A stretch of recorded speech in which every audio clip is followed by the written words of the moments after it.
Hi guys, welcome to my channel Lush Gardener. I hope you guys are fine and are safe. In today's video, I'm going to be talking about another beautiful rare succulent called as Echeveria Ariel. Now, it is an absolutely beautiful succulent, gets a ton of color. Right now, the colors are not present because you know that it has been raining in my city and there is hardly any sun. But slowly you can see that the crown area is starting to get a good amount of coloration. The tips are just starting to turn red. The entire succulent starts to turn dark pink in color. I can't wait for the winters. Again, whenever that happens, I will definitely keep you guys updated because I am pretty excited for this succulent to change its color. It will get into its dormancy because winters are over here. Now in my city, the dormancy is not very strict, but the succulents do put out the color. They do not completely stop their growth. There is a little bit of growth on my succulents in my city, in my environment. A lot of my Echeverias also tend to bloom at this point of time, which is very confusing and very strange for Echeverias to do so during the winters.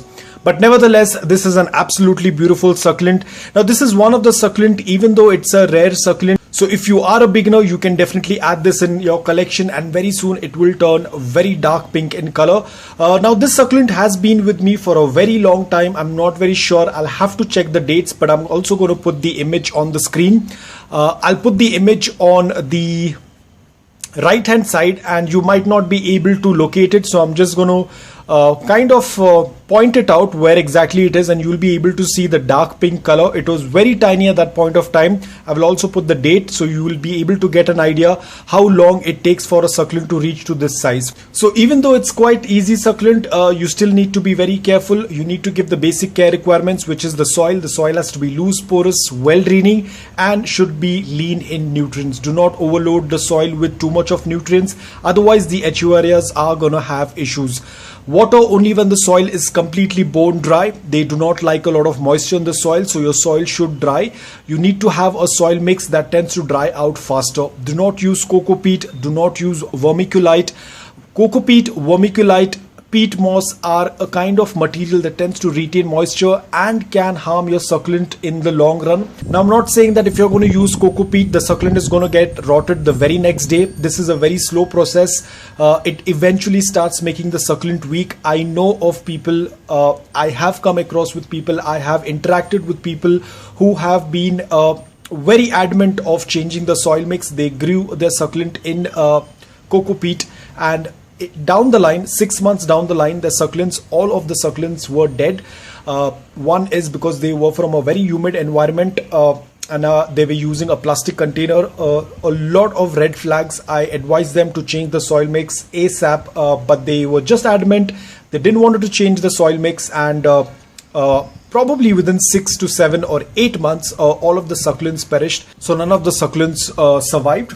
So you need to ensure that you're having a mix that tends to dry out fast because remember, succulents tend to store water in their leaves. They already have abundant amount of water in their leaves. So be very careful.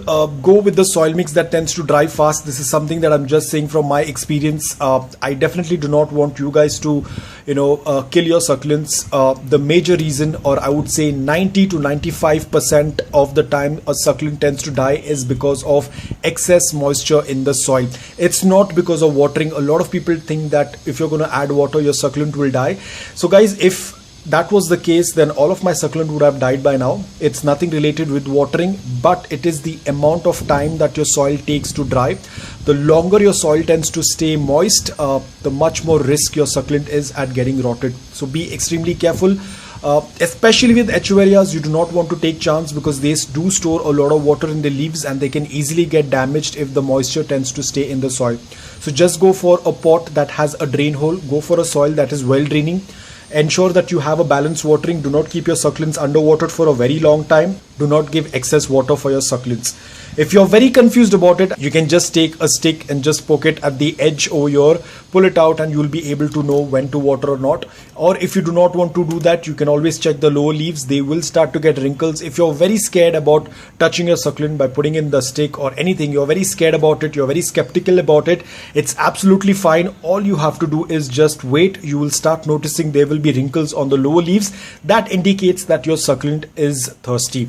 And the moment you're going to water it, after 24 or 48 hours, all of those wrinkles that you see on the lower leaves will disappear. That indicates that your soil is good, your soil is loose porous, your soil is good. The succulent was able to absorb that water because your soil was loose.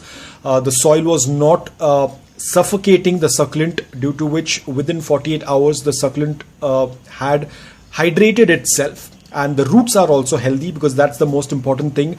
A lot of times if your succulent does not bounce back, or let's say even after watering your lower leaves are still wrinkled, that means that either the soil is very compact or there is some problem with the roots. But if the soil is all good, if your roots are all healthy, within 48 hours your succulent will lose all of those wrinkles and your succulent will look hydrated. So that's the best tip that I can give you if you're very scared about watering. So propagation of Ariel is very simple. You can do a leaf propagation. You can separate the offsets once they reach a decent size. The pups tend to come up very slow, and that's not going to happen now because winters are the dormant period. You will only be able to see pups in summer, which is their growing period. Again, it all depends upon your environment. Like I said, in my city, dormancy is not very strict. A lot of times they tend to bloom. A lot of times they tend to put out pups. Confused succulents are very confused in my city. But if you are from an environment wherein you experience strict dormancy because of the extreme temperatures, then obviously this Echeveria will go dormant during winters. Now I cannot expose this succulent directly to sunlight right away. It will get burnt because you can see it has very less color. So I will have to do a gradual introduction. So I had kept it in indirect bright light for a very long period of time because of the rains, of course. So that's why the colors were missing. But now I'm doing a slow introduction. A sudden introduction to morning direct sunlight will definitely burn the leaves. Mealybugs, you'll have to do a check because Echeverias do get affected with mealybugs. So it's always better to do a routine check, probably once in 2 weeks or once in 3 weeks. You do not need to touch the succulent. You can just do a visual check. A lot of people think that you need to lift the leaves to check the mealybugs. They will be very visible to you. So you do not need to pull out the succulent, or you do not need to touch the leaves. Always remember, the less you touch your succulent, the more healthy your succulent will be. So do not fidget around with the succulent. Do not move the pot quite often from one place to another, because that also tends to hamper the growth of your succulent. So guys, that's all about it. I hope that this video on Echeveria Ariel was helpful to you. If it was, please hit the like button. If you're new to my channel, please consider subscribing to it. Until then, take care, stay safe, and keep propagating.